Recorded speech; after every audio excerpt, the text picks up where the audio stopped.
So your test tomorrow, guys, a majority of it is going to be from 4.5 and 4.6 graphing stuff. I'm going to show you exactly what we expect. You will have one question from your 4.4 quiz. Just make sure you know your X, Y, and R. If I give you tangent, if I give you tangent, know that I'm giving you Y over X. Figure out what quadrant it's in, that sort of thing. But a majority is going to come from the graphing portion. All right, so we're going to go through exactly how to find all the stuff that I'm asking you to find. It's the same thing every time. Get yourself a little routine, follow it, and then you'll be good to go. I did a part 1 review on Friday. I did 3 questions, so I'm not going to repeat those, but I'm going to I changed one of the tangents so we could do another tangent one with this review. But if you guys look at number 1. All right, we'll look at number 1. First of all, the directions say to include 2 full periods. It's what we're going to do tomorrow in your test. So it gives a good picture of the graph. What you're going to need is your starting point and then 8 tick marks. If you're confused, you don't know if you went far enough, you can see it. But just go 8 tick marks after your starting point and you'll be good. Best thing you can do is to kind of survey the situation. Look at what they give you and what's going on with the equation. First of all, this is a sine curve. So it's going to start where? At the x-axis. All right. It might move left or right, but it's going to start at the x-axis. Does this graph move left or right? Yes. Inside the parenthesis, that shifts your graph left or right. It says plus 2 pi. So you're really going where? Minus 2 pi left. Okay. And then does it move up or down? No. There's no plus or minus at the end or in the front, so it doesn't. So let's identify our A, B, C, D. On your test, I wrote A, B, C, and D. I wrote everything out so you know exactly how to help yourself. What is A, the amplitude? What's the number in front of your function? 1. Positive or negative?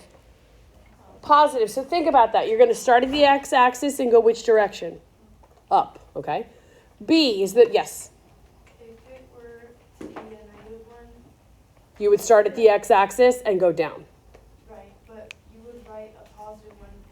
If you included the negative, it's no big deal. Okay. Just understand that's direction. The value is what's the most important. All right, so B, what's the number in front of your x? 1.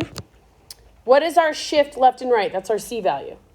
Left, 2 pi, so it's going to be minus 2 pi. And then what's our shift up and down? That's D. 0. So the 3 most important things that you can find using that information are your starting point, your time period, and your increments. Your starting point is where your graph starts. If it's a cosine, it starts at that value on the x-axis at the amplitude. If it's a sine, it starts at that point on the x-axis. Your time period is how much one cycle is. And then your increments is how far is 1 point from the previous one. So your starting point is C over B. What is your C value? Negative 2 pi. What's your B? 1. So this graph is starting at negative 2 pi.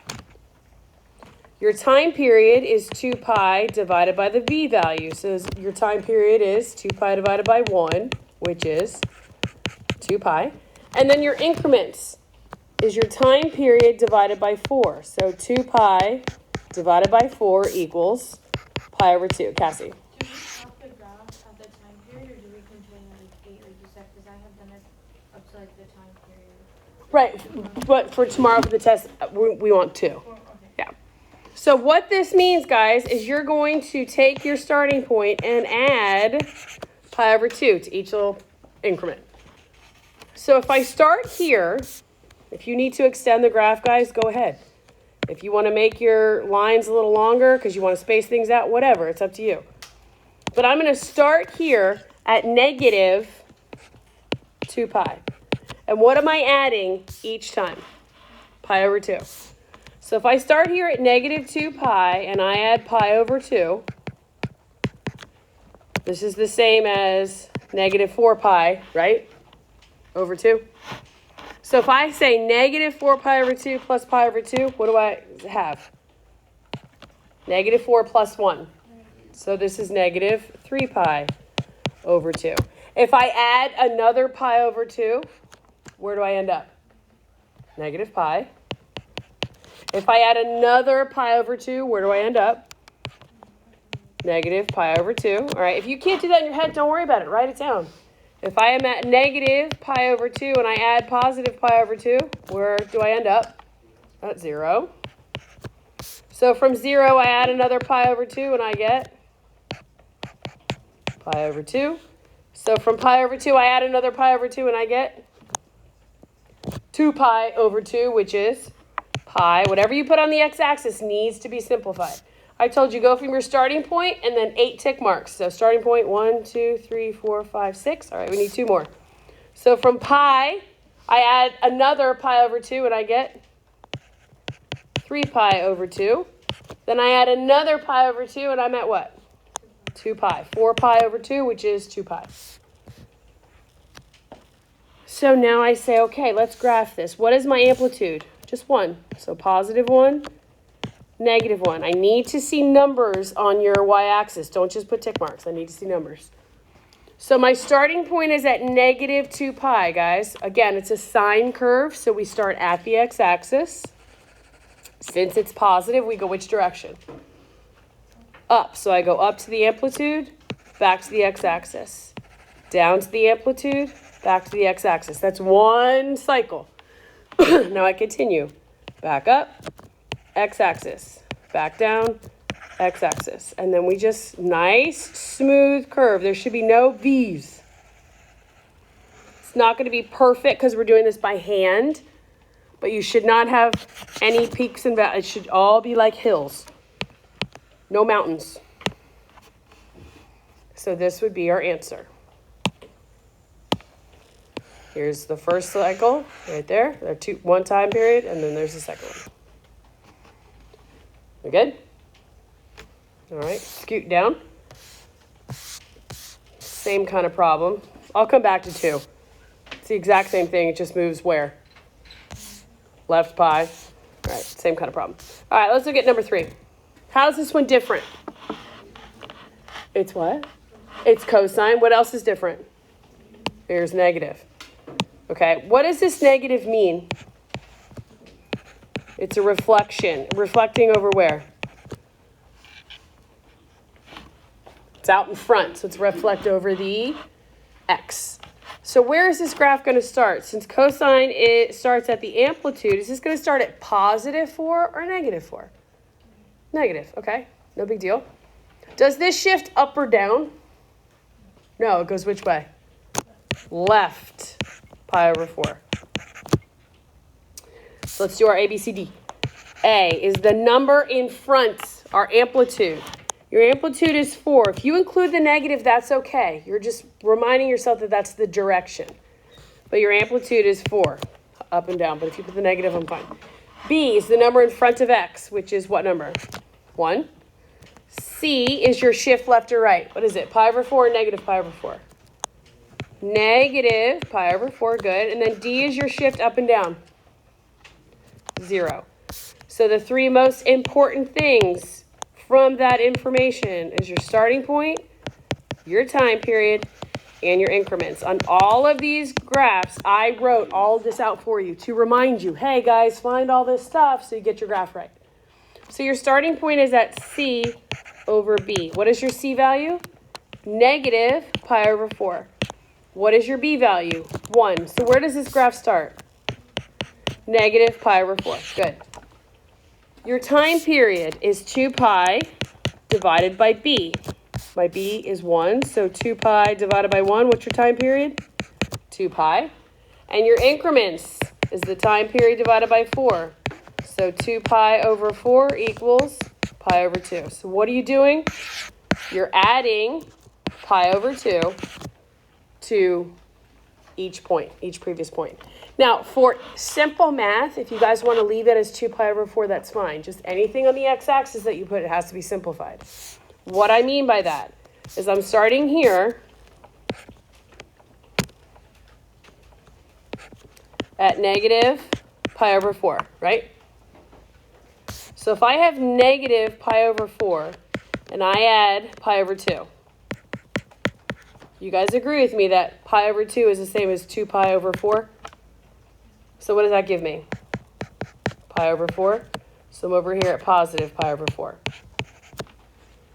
So we're just going to keep adding pi over 4. And when I say you can keep this for easy math, we're adding pi over 4, right? No, pi over 2. So this would be 2 pi over 4. Agreed? If you want to keep it unsimplified for easy math, that's fine, because this becomes 3 pi over 4, correct? You guys with me? So if I add another pi over 2, it's the same as 2 pi over 4. That gives me what? 5 pi over 4. All right, what's another pi over 2, which is the same as 2 pi over 4? 7 pi over 4. All right, what's another 2 pi over 4? 9 pi over 4. How many tick marks did I tell you guys you needed from your starting point? 8. So there's your starting point. 1, 2, 3, 4, 5. All right, keep going. Extend your graph. From 9 pi over 4, I add 2 more, and I get, 11 pi over 4. I add 2 more, and I get 13 pi over 4. Good. I add 2 more, and I get 15 pi over 4. All right, that's fine. Totally fine. Now, when I go to graph this, I remind myself my amplitude was what number? 4. So I have my 4 tick marks. I go up to positive 4. My 4 tick marks, I go down to negative 4. If you want to extend your graph on your test to make your y-axis longer, to make your x-axis longer, feel free. I just gave you a shell of one to do your graph. You can do whatever you want. Now remind yourself, guys, this is a cosine curve. So I don't start at the starting point.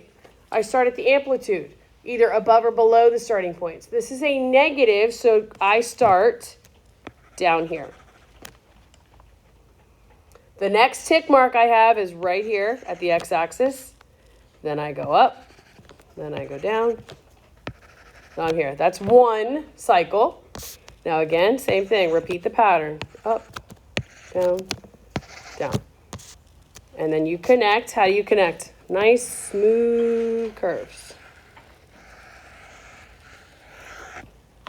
Is it going to be absolutely perfect? No. You're doing this by hand. Make sure everything at the x-axis is simplified.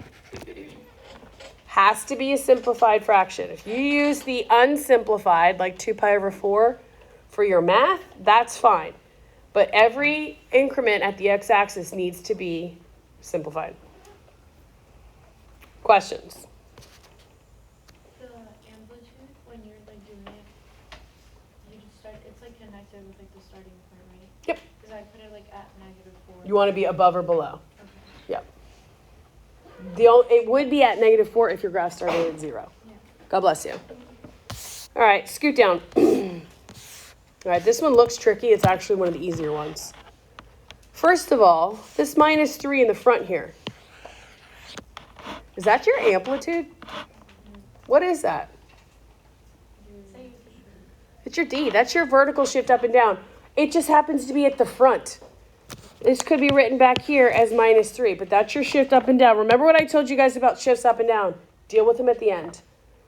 All right, this is my shift. Which way does it go? It goes down 3. Your amplitude is 5. Cosine x over 12. Okay, is there a shift left and right? No. Where is this graph going to start? X-axis or the amplitude? Amplitude. All right, so let's talk about A, B, C, and D. A is the number in front of the function. What is your amplitude? 5, right? B is the number in front of x. 1 over 12. Great. Remember, there is a 1 right here. So that just says 1/12 times x. So C is our shift left and right. Does it? No. And then D is our up and down. Where did this one go? Down 3. So -3. Mm-hmm. See, you always find in parentheses, right? Yes, inside the parentheses. It's the opposite way I think. So our most important information from A, B, C, and D. Starting point, time period, and our increments. Your starting point is C over B. So my C value is 0 over 112. Oh, we like this. Where's this starting? At 0. Okay, that makes life a little easier. My time period is the B value, right? I take 2 pi and I divide it by the B value. And you guys are like, oh my gosh, seriously? Guys, this is the same as 2 pi times what? 12 over 1. And now you're like, 24 pi, seriously? This is really simple. It's so much easier when it's a big whole number like this. How do you find your increments? You take your time period and you divide it by 4. So 24 pi divided by 4 equals what? 6 pi. What are you adding to everything before? 6 pi. You don't have to worry about fractions. If you're starting at zero, if you're starting at 0 and your time period is 24 pi, what's 2 cycles? 48. Yep. So all you're doing, guys, is starting at 0. And how far should your graph go? All the way out to what? 48. If you guys didn't really catch that, if you're like, wait, what? That's fine. Do exactly what we did at the beginning. We're going to start at 0. So my starting point is at 0. And then I need how many tick marks after that? 8. Okay. So my first one is at 6 pi because I'm adding 6 pi each time. Where's my second tick mark? What's 6 pi plus 6 pi? 12 pi. What's 12 pi plus 6 pi? 18 pi. Do you see how much easier this is when it's not a fraction?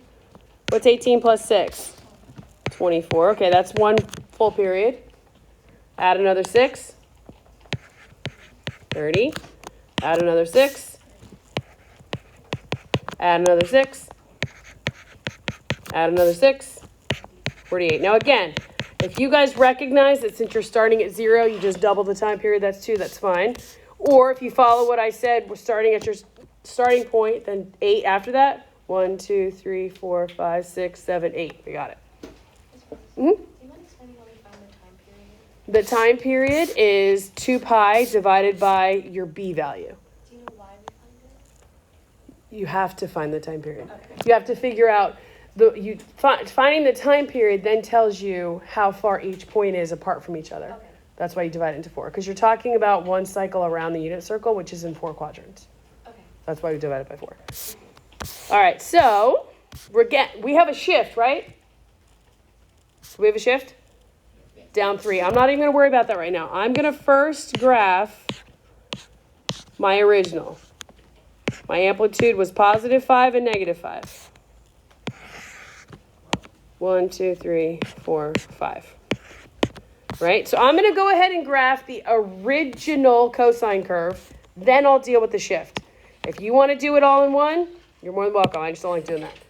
So I'm going to start at the amplitude, which Jeremy just told us was positive 5. So I'm going to start here. And then I hit the axis. Then I go down. Then I hit the axis. Then I go back up.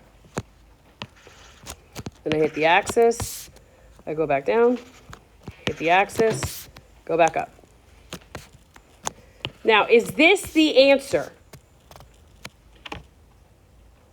No, because I have a what to deal with, a shift. My answer is really shifted down. You can, from this point, just shift all the points if you want to. I like to go ahead and just kind of give myself a little picture. I'm using a dotted line because this is just my guide. It's not my actual answer. Tomorrow, you are welcome to use dotted lines and then a solid line for your actual answer. This is just a nice little guide. So now, since my shift is down 3, what do I do with each point? I'm going to move it where? Everything goes where? Down what? 3. So my new lowest amplitude is 8, negative 8. Make sure you have a tick mark for that. So my point that's at 5 goes down 3, 1, 2, 3. It ends up where? At 2.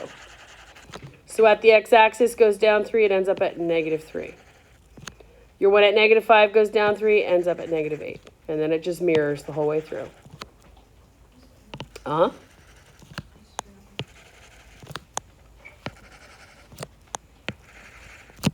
Oh, if it was a horizontal shift, that already... You would have already done that. Okay. Yeah, so I because don't have to worry about you would have done your starting point, would have moved left or right, and then yeah. So now, guys, you connect pink in a nice smooth curve. I told last period I was doing this last night, and my girls were watching me, and they're like, oh, they're doing W's. I said, yeah, that's exactly what they're doing, just W's. So my answer is pink. But I use the original without the shift as a guideline. Again, make sure you don't forget about the shift. So give yourself a little reminder. All right, number 5, I did on part 1 of the video. So go back and look at it. Number 6 we'll do. What do you notice about 6? Just kind of look at it, talk through it. What do you notice about 6? What kind of a curve is it? Sine, so it starts where? At the x. Negative or positive? This is a reflection, right? So what that means is I start at the x and I go which direction first? Down, good. Does this move left or right? What does it do? It moves left, correct? So it's going to be minus. Does it move up or down? No. It's a good thing to kind of go through that when you first look at the problem, and then you can, wrap your head around it a little easier. What is my A value? What's the amplitude? What's the highest and lowest this goes? 3. If you want to put -3, that's fine. It's just letting you know there's a reflection. B is the number in front of X. What is the B term? 6, okay? C is your shift left or right. Where does this go? Left. So it's going to be what, Mikey? -pi, perfect. And then D is your shift up or down. Does it move up or down? No, so it's 0. So with that information, we're going to find starting point, time period, and increments. Starting point tells you where to start. The time period is how much one full cycle is. It's not always 2, it is 2 pi, but when it moves left or right, it's going to change a little bit. Then your increments are how far each point is from the last. So my starting point is C over B. C is -pi over 1. Where am I starting this graph? At -pi. My time period is 2 pi over...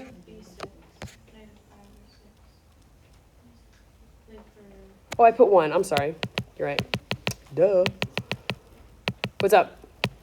Shouldn't the A be -3? It doesn't matter. The negative tells you that it's a reflection. If you put 3 or -3, it doesn't matter. You can put the negative there. That's fine. So -pi over 6 is where we're starting, right? Thank you. My time period is going to be 2 pi divided by B. So 2 pi divided by 6 is what? Pi over 3. Okay. So my increments.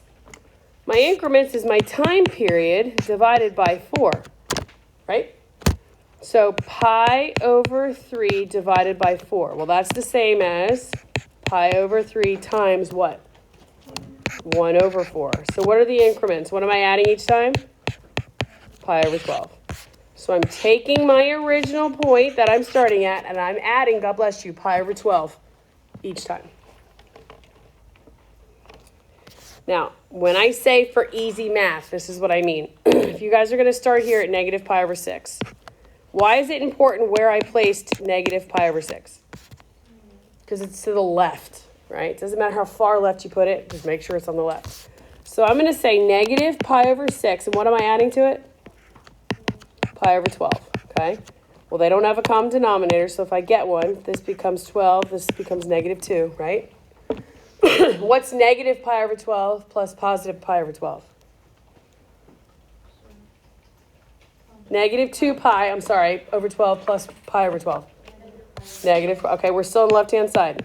-pi over 12. So I'm at -pi over 12, and I add another pi over 12. What does that give me? So my next tick mark's here at 0.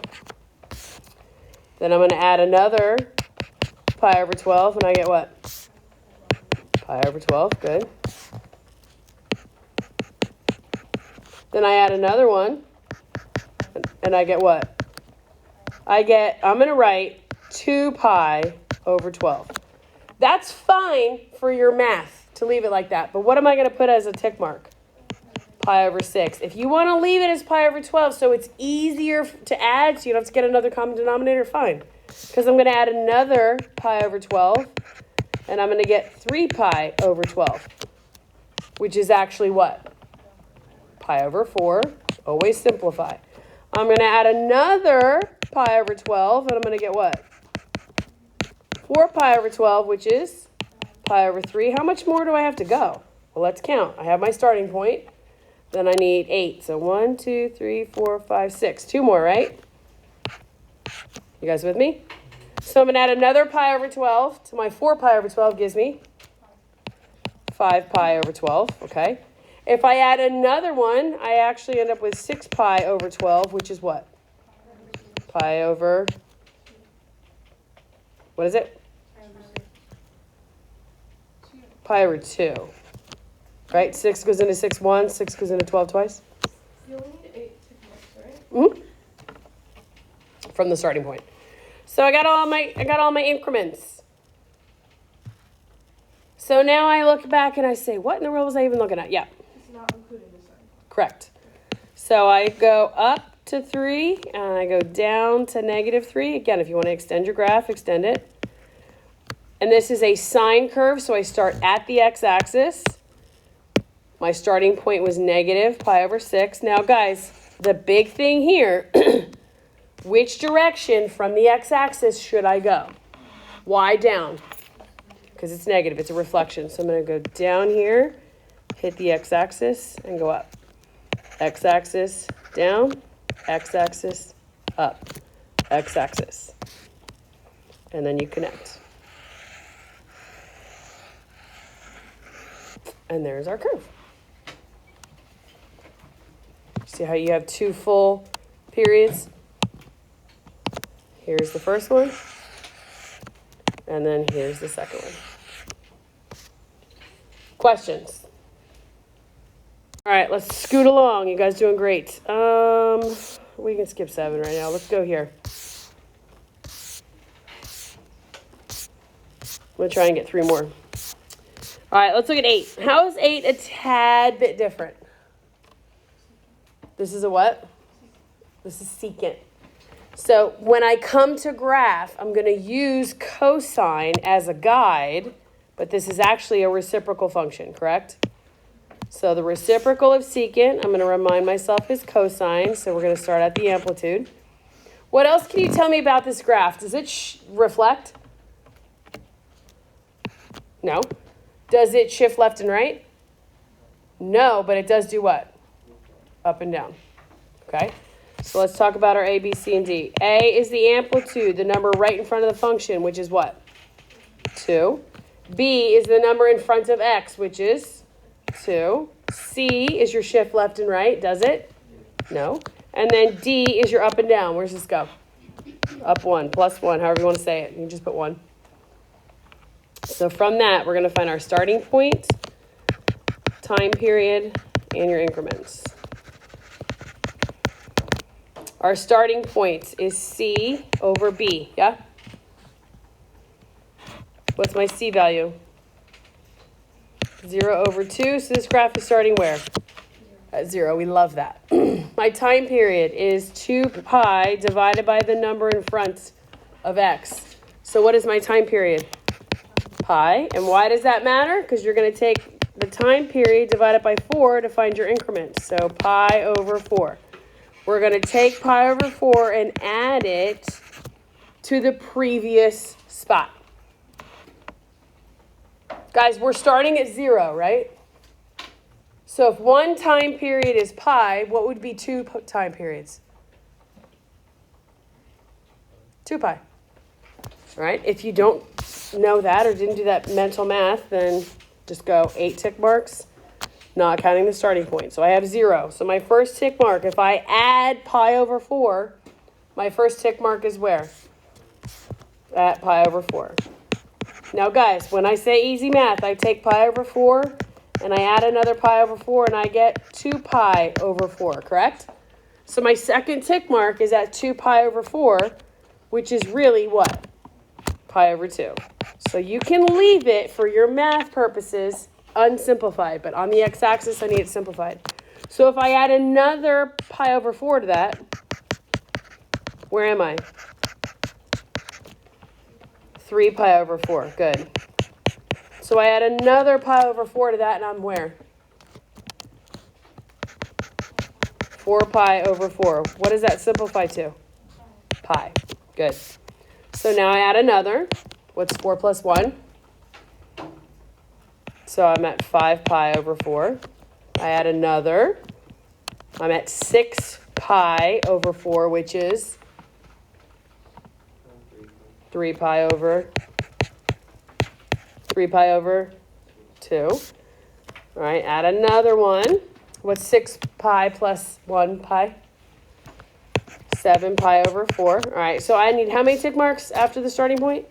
8. I have 1, 2, 3, 4, 5, 6, 7. I need one more. If I add another pi over 4 to that, what do I come to? What's 7 pi over 4 plus 1 pi over 4?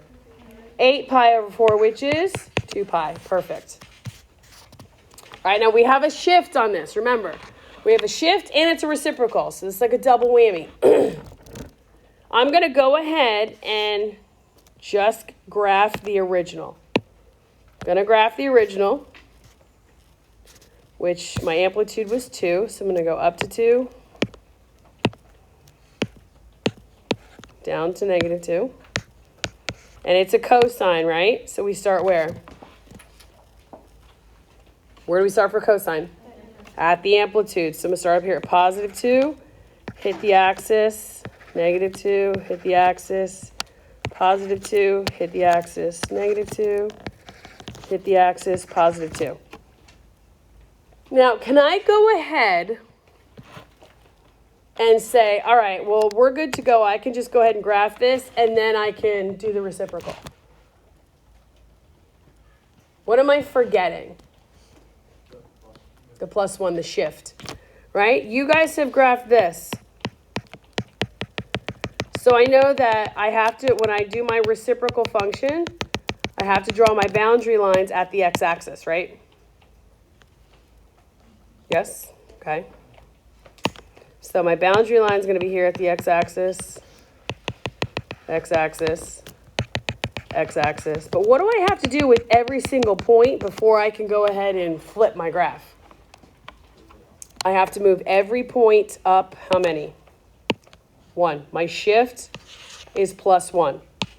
So every single point needs to move up 1 space. So my new amplitude is really, it's only gonna go up and down to a -2, but each point is shifted up once. You have to show me how high and low the graph now goes. Yeah. Because we're gonna flip. When we go to graph, we're gonna flip it. So I'm gonna move this point here, this point here, this point up 1, up 1, up 1, up 1, up 1, up 1, up 1. Whoops, whoa, that was way too high. So in pink is what we're going to reflect. If you want to erase the green, feel free to erase the green. But pink is your cosine curve with the vertical shift. We have to reflect that because it's reciprocal. Guys, when you reflect, you look in between the boundary lines. Do you see this little piece right here? Everybody see that little piece? You're literally going to take this point here that it has in common and you're flipping it upwards. You're just taking that piece and flipping it up. So when I look here, do you see this little parabola looking thing? You're going to take that from this common point and just flip it downwards. So this parabola looking thing, hang on, you're going to take that and you're going to just flip it upwards on that point. You use that like as a hinge. This right here, you're going to use that point that they have in common and flip it. You guys have to include that point. And then here, you're going to take this little piece and you're just going to flip it up. Cassie, question. X-axis.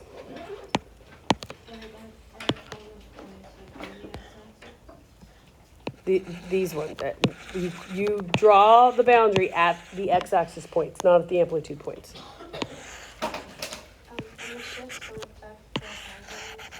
No, because it's at the x-axis is what you look at.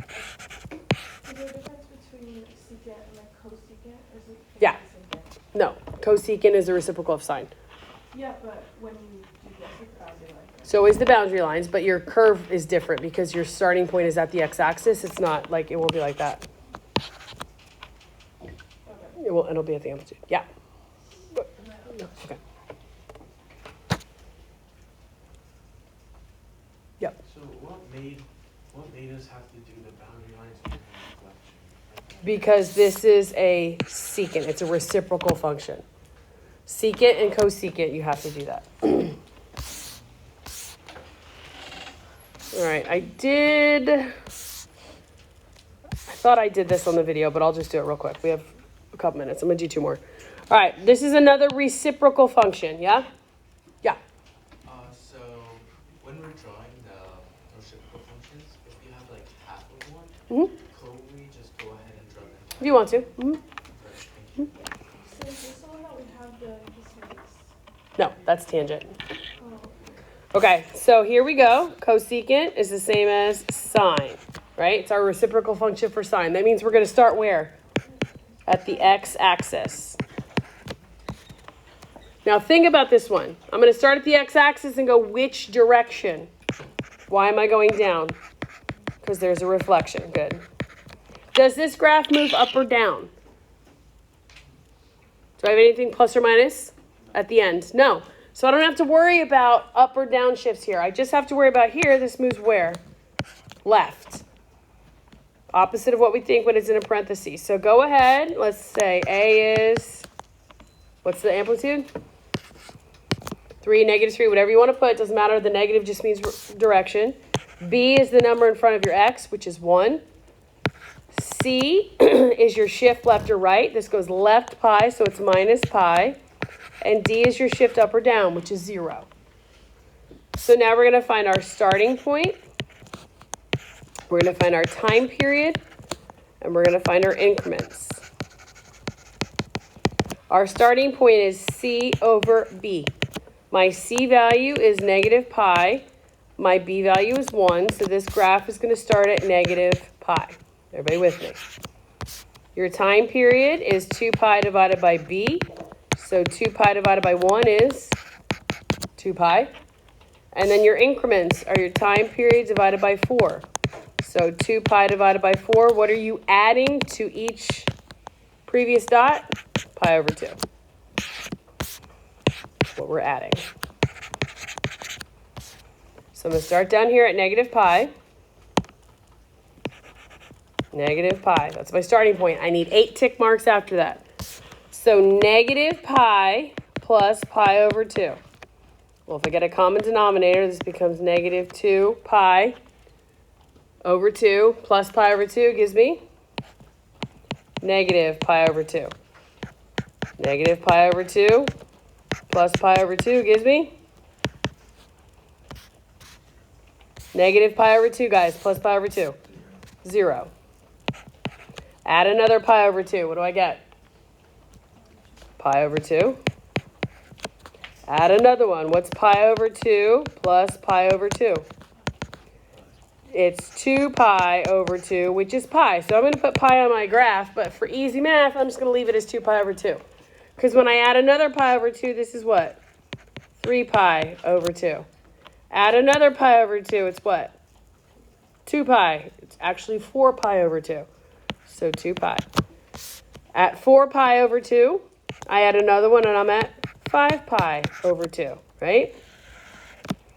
Add another one and I'm at 6 pi over 2. What does that equal? 3 pi. All right, do I need to keep going? Let's count. From my starting point, I then have 1, 2, 3, 4, 5, 6, 7, 8. Oop, I'm done. My amplitude was positive negative 3. My starting point is negative pi. Now, this is a reciprocal function. I don't have to shift it up or down, so I'm just going to go ahead and dotted line graph the original, and then I'll shift it. Not shift it, but I'll reflect it. I'm sorry. So I start here at negative pi. Where do I go for my first point? Down. I'm going to go down because it's negative, then hit the axis and go up.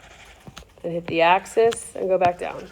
Hit the axis, go back up, and hit the axis. So here is the sine curve, if we were graphing sine.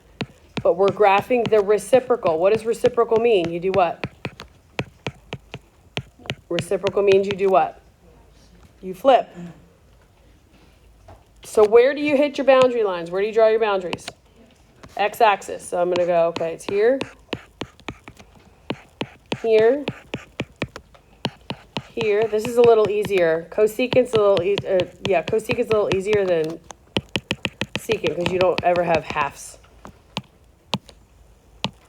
Because you're starting at the axis itself. So when I look to reflect, I take the point that they have in common and I take that little parabola looking thing and I flip it over. Hannah, do you see that? Yeah. Okay, so same thing. I'm going to go up here, the point they have in common, and I just take that green piece and I'm flipping it over. So here, the point they have in common, I take it and I flip it over. Secants, because it starts at the amplitude. And then here, I flip it over. So my actual answer for this lovely problem are my pieces that I have highlighted. Yeah. It's wrong on the review. Okay. Just the Okay. I went through and made some changes to it, so I'll re-upload again. No problem. Here, let me say G.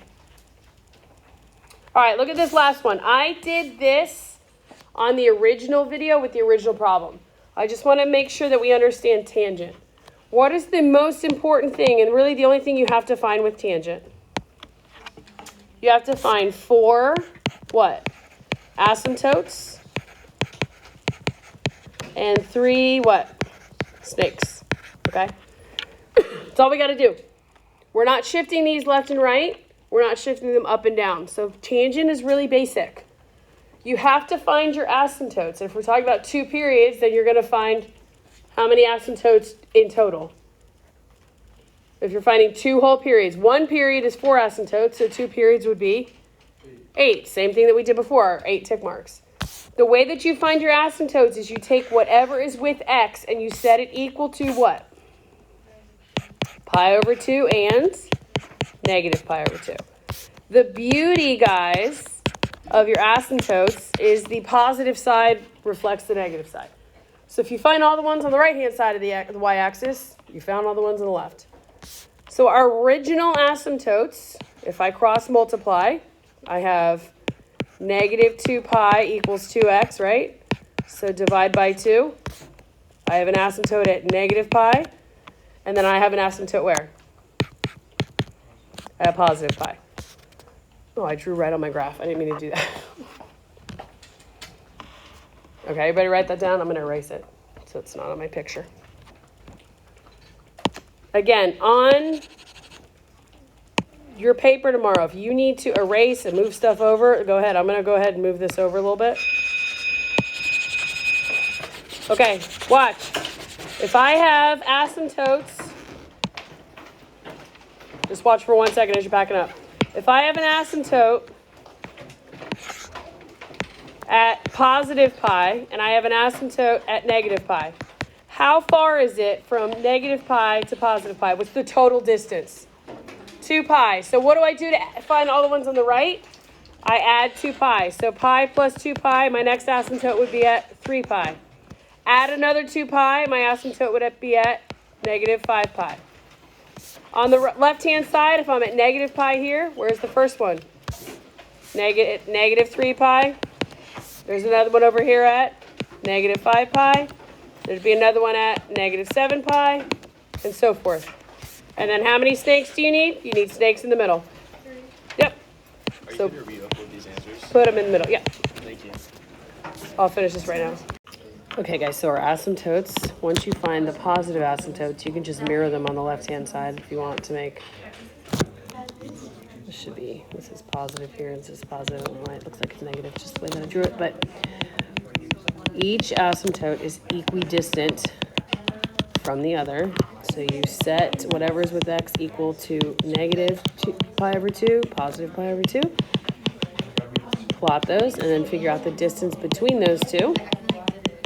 And then we can do our snakes. Since this is a, excuse me, positive tangent function, it's going to resemble a positive line or a positive snake. So you're going to come up here. It's going to go upwards. You want to get close to the asymptote but not touch. Make a snaky looking thing. And you want to make sure that you're in the right direction. And then you have your tangent graph. This last question is a reciprocal function. Again, this is a cosecant, so the reciprocal would be sine. So I know I'm going to start at the x-axis. I can't spell axis. A-X-I-S. My amplitude is 1/4, and I know that I am moving to the right pi, but I don't move up or down. So let's identify our A, B, C, and D. So A is the number in front of our function. It's our amplitude of 1/4. B is going to be the number in front of x, which is 4. C is going to be our shift left to right. We're going right pi, so it's plus pi. And then D is our shift up and down, and we're not shifting up or down, so it's 0. So we'll find our starting point, our time period, and we will find our increments. So my starting point is going to be C over B, which my C is pi over 1. So we're going to start at pi. My time period is going to be 2 pi divided by B, which would be 2 pi divided by 4. So my time period is pi over 2. So my increments is going to be my time period divided by 4. So pi over 2 divided by 4 is the same as pi over 2 times 1/4. So I'll be adding pi over 8 to my starting point of pi. So I'm going to start right here. My starting point is at pi. So I'm going to take pi plus, actually I'm going to do my work. I'm going to do my work over here. Pi plus pi over 8. Well, if I get a common denominator, this would be 8 pi over 8. So I'd be at 9 pi over 8. So my tick mark here is 9 pi over 8. Well, if I add another pi over 8, I'm at 10 pi over 8, which simplifies to 5 pi over 4. So another pi over 8 would be 11 pi over 8. Another one would be 12 pi over 8, which simplifies to 4 pi over 3. Let's go ahead and extend our graph out a little bit here. So another pi over 8 would be 13 pi over 8. Another one would be 14 pi over 8, which simplifies to 7 pi over 4. Now I started at pi, so I need 8 tick marks from there. So 1, 2, 3, 4, 5, 6. I need 2 more. 7 and 8. So from 14 pi, I'd add another one. I'm at 15 pi over 8. And then 15, I add another one. I'm at 16 pi over 8, which would give me 2 pi. So now we're going to graph again. We're going to start, since this is a sine reciprocal, I'm going to start at the axis. I have 1/4 as my amplitude. So I'm going to start at the axis at pi, so here, and then it's positive, so I'm going to go up, axis, down, axis, up, axis, down, back to the axis. And if I was going to graph a regular sine curve, given all this information, this is what our function would look like. But I'm not actually graphing sine, I'm graphing the reciprocal cosecant. So I'm going to draw my boundary lines at all my x-axis points. Here, here, here, here, and here. And we take the point that they have in common in each little interval, and you reflect. So this comes up this way. We take this point here and we reflect. It comes down here. This point here and you reflect, goes up. This point here you reflect and it goes down. And that, ladies and gentlemen, is our quiz review. Please make sure that you guys are practicing. You know what each little piece stands for. You know what you're looking for. You need to be on it.